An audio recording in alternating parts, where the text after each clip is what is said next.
In pictures, Rome suffers freak hailstorm and flooding. A wave of extreme weather bringing hail, floods and strong winds has brought parts of Italy to a standstill.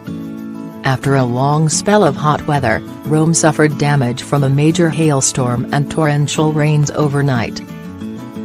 Firefighters were called out nationwide, from Milan in the north to Sicily in the south.